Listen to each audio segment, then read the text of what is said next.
Riding his Batallastruta through the streets of Komencanta, Alex maintained a steely look. But inside the cage of his body, his younger self bounced around, giddy with excitement. He'd won. And he hadn't simply won, he made history. The Mortadels, for all of their centuries of life, would tell his story, as would his own children, who wouldn't just pass the oratory, they'd read it. They'd learn how Alex der Schoenvlast, the son of a nothing landowner, returned the collective to dominance, and yes, how in his next feat, conquered the Isle. Alex the Conqueror. As the military procession approached the center arches, a symbol rebuilt just the past decade to remind Forestians of the glory they once held. Alex knew how the ranks would flank. He, at the right side of Kyrli Wilhelm, would trot through the middle arch. On the other side, his partner in war, Richter, would ride. As they exited, each would spur their Struto into the brief, powerful flight they were known for, up to the top of the arch, where they would wave to the entire city. Only once they had crested the shadow of the arch did the trio look at each other and break into wide, toothy grins. Alex wanted to remember that moment forever. But before he knew it, the Kyrli dug his heels into the gut of his Struto and shouted, "Hiya!" The bird broke into a trot, its wings wide, and took off for the top of the arch. Rick and Alex's beast followed after their urging. From the top of the arch, the entire city sprawled beneath them, in every direction, with crowds in every corner looking toward the arch. Long disavowed and abandoned Noski and low-born Neogenes stood on balconies and in the streets ready to reclaim their glory. As the trio dismounted, Kyrli Wilhelm took the torch from his likeness, made of gold, in the center of the arch and walked to the southern urn. There, he made a dramatic show of lighting the urn, which tipped and lit the entire column down to the ground. The crowd in that direction cheered. Returning to the center, he performed the same ritual to the east, where Richter stood, then to the west, where Alex stood. Each time, the crowd's cheers grew. "Walk with me to light the final urn," Wilhelm said to Alex. As they made their way to the center, where Rick waited, Alex breathed in this moment and held it in his lungs. Although he had toiled, scraped, and schemed his way through every obstacle to this peak, even he hadn't dared to envision this. A king with more territory than any king before him, who made no decision without first consulting his appointed ally, Alex. The three victors walked slowly to the final urn, the representation of the final victory. Together, they raised their fist and shouted, "For the collective!" The crowd chanted it back to them. "For the collective! For the collective!" As the Kyrli lit the final urn. And as he did, throughout the city urns lit, and the crowds, not expecting such a spectacle, cheered, danced, kissed, hugged, and overall lost their fucking minds. From the top of the world, the three orchestrators of the revolution felt invincible.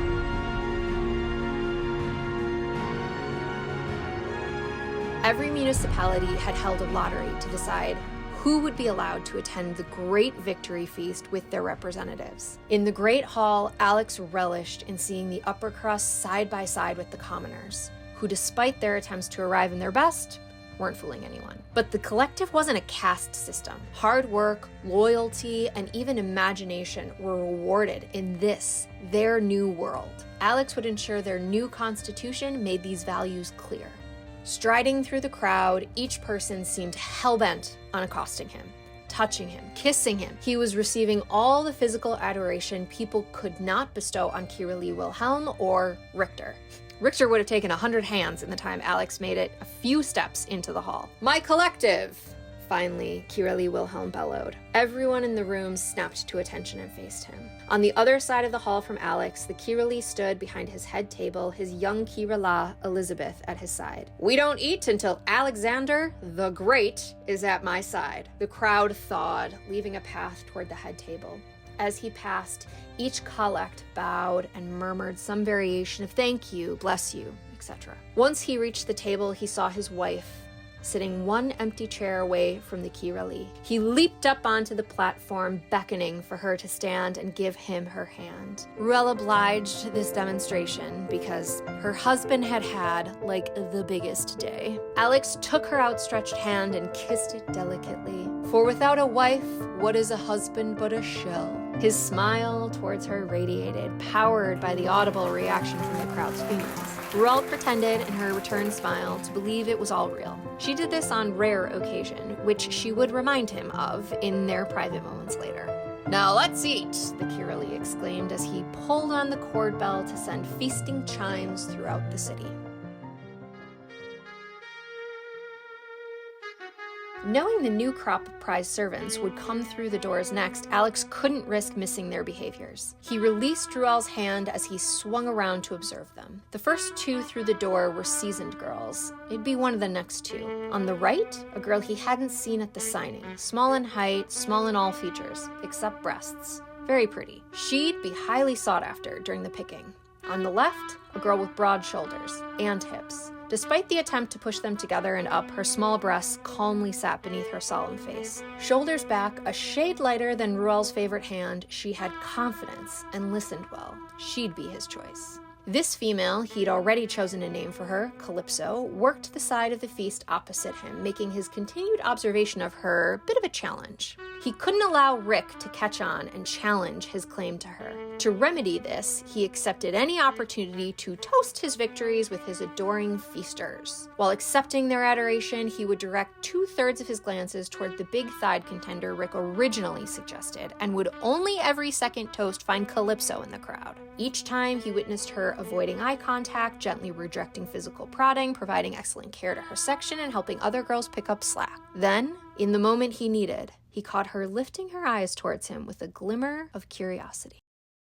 Elizabeth blamed Alex for all of her husband's bad behavior, but in reality, the Kirali enjoyed offbeat entertainment. Alex, by comparison, preferred to just be at home, in the middle of a small circle of friends, all looking at him, listening at him, adoringly. Still, Kirali was the boss, and if he wanted an Acorn party, they'd have an Acorn party. Acorn parties were never discussed outside Forestian basements and brothels. Speaking of them, outside those parameters, or of them, to a noble was enough to warrant severe punishment up to and including death, without a trial. For how could one try someone for that which is by definition unspeakable? Given the secret nature of the event, dear reader, I'm sure you can understand why I could not detail it here.